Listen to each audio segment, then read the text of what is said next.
अक्टूबर के नवरात्रि जब आते हैं तब ये मां श्रृंगार गौरी की तब भी पूजा होती है। 1993 तक होती आई थी। 93 में मुलायम सिंह सरकार ने इसको बंद करा दिया। जो वहां के पूजा करने वाले थे व्यास जी, उन व्यास जी का कहना यह है कि हम लोगों की आस्था इसमें थी, परंतु किसी दबाव के कारणवश, किसी विचार के कारणवश हमको यहां से उठाकर फेंक दिया गया, सेकुलरिज्म के कारण। हाँ, जो एक साल में हम पूजा करा करते थे, अब वो भी हमें करने का अधिकार नहीं रहा, इसीलिए इस पे प्लेसिस ऑफ वर्शिप एक्ट लागू नहीं होता। लेकिन एक सवाल, अगर ये सर्वे होगा तो माहौल खराब हो जाएगा, अगर ये सर्वे होगा तो दिक्कतें पैदा हो जाएंगी, अगर ये सर्वे होगा तो क्या हो जाएगा, क्या तूफान खड़ा हो जाएगा? कुछ नहीं, क्योंकि समाजवादी पार्टी के सांसद कह रहे हैं, कांग्रेस के सांसद इमरान प्रतापगढ़ी कह रहे हैं कि ये सब पॉलिटिकल चश्मे से देखना चाहिए इसको। हाँ, मैं समझता हूं कि वो चाहते हैं कि और विलंब हो, क्योंकि न्यायिक लड़ाई लड़ते लड़ते 37,000 दिन हो गए और शायद 37,000 दिन बहुत ज्यादा होते हैं या बहुत कम होते हैं, अभी थोड़ा सा और होना चाहिए। मगर मैं इतना सा साफ कहूंगा, आपने इतना दौरे करे होंगे, किसी मस्जिद की दीवार में इस तरह के आपने ज्ञानवापी कूप आपने देखा हो, त्रिशूल बने हुए देखे हो,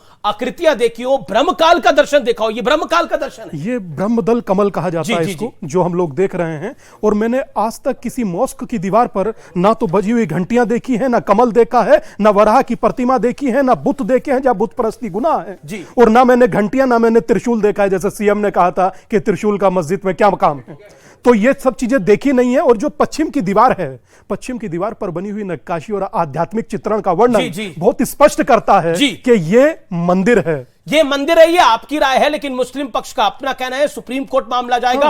मेरे साथ कौन कौन जुड़ा है ये आपको बड़ी स्क्रीन पर इस समय दिखा देते हैं। गौरव भाटिया बीजेपी के प्रवक्ता भी हैं और वकील है, सीनियर एडवोकेट है सुप्रीम कोर्ट के। मेरे साथ वारिस पठान है, पेशे से वकील है, AIMIM के प्रवक्ता हैं। मेरे साथ रिजवान अहमद है, पेशे से ये भी वकील है और इस्लामिक और सामाजिक कार्यकर्ता है। मेरे साथ शादाब चौहान जुड़ रहे हैं, नेता पीस पार्टी के। मेरे साथ मुफ्ती मंजूर जियाई साहब हैं, जाने माने मुस्लिम धर्मगुरु, उनका अभिनंदन है। आप तमाम लोगों का स्वागत है इस चर्चा में। स्वामी दीपांकर, अगर आपको एक सवाल पूछना हो तो किससे पूछेंगे, बताइए? मेरा पहला सवाल मुफ्ती मंजूर जियाई जी से होगा कि किसी एक मस्जिद की दीवार पर जियाई साहब बताएं कि उन्होंने देवनागरी भाषा लिखी देखी है, संस्कृत में श्लोक लिखे देखे हैं? जवाब ले लेते हैं जियाई साहब, जवाब।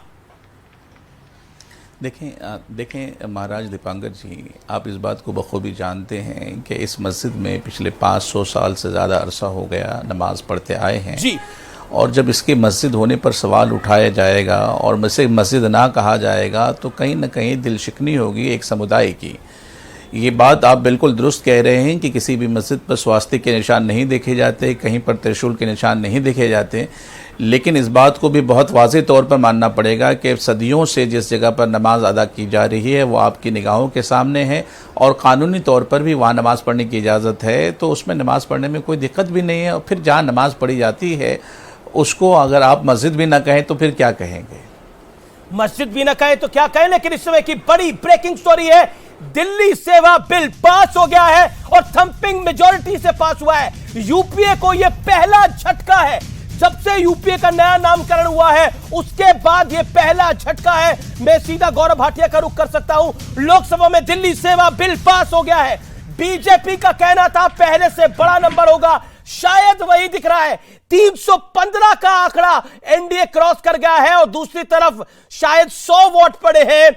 बहुत बड़े अंतर से बिल पास हुआ है। यह इस समय की बड़ी ब्रेकिंग स्टोरी है। दिल्ली सेवा बिल पास हो गया है, जिसको लेकर बड़ी हाहाकार मची हुई थी। मेरे साथ गौरव भाटिया है।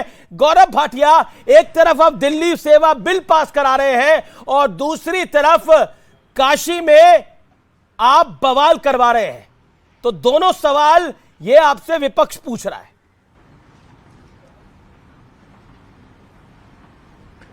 गौरव भाटिया। अमीर जी, मैं तो कहूंगा चाहे दिल्ली का ये सेवा बिल हो जो पास हुआ है, ऐतिहासिक है, और उसी तरह से अगर 5 हमारी महिला बहनें बाहर आती हैं और न्याय संगत तरीके से कोर्ट का दरवाजा खटखटाती हैं, उसको आप कहेंगे सौहार्द बिगाड़ रहे हैं, तो मैं फिर सवाल पूछूंगा कि ये कैसा प्रश्न आपने पूछा है मुझसे। मैं एक बात जरूर मैंने नहीं पूछा, मैंने बोला आप बवाल कर रहे हैं, ये विपक्ष कह रहा है। और मैं बता दूं, ऑपोजिशन ने वोटिंग नहीं करी है इस बिल के अंदर, ध्वनि मत से पारित हो गया है बिल, और एनडीए का आंकड़ा शायद 320 से भी बड़ा था, इसलिए शायद वोटिंग नहीं करवाई गई है। बहुत बड़े अंतर से पास हुआ है बिल। लेकिन गौरव भाटिया, बड़ा बवाल विपक्ष कह रहा है, इमरान प्रतापगढ़ी कह रहे हैं, समाजवादी पार्टी के सांसद कह रहे हैं। हाँ, देखिए, सबसे बड़ी बात है, अभी तो एक तमाचा पड़ा है। अभी संसद में जब नो कॉन्फिडेंस मोशन पे वोटिंग होगी ना, और नरेंद्र मोदी जी शेर की तरह दहाड़ेंगे, तो दूसरे गाल पे भी थप्पड़ ही पड़ेगा। इनको इनकी राजनीतिक हैसियत पता चलेगी।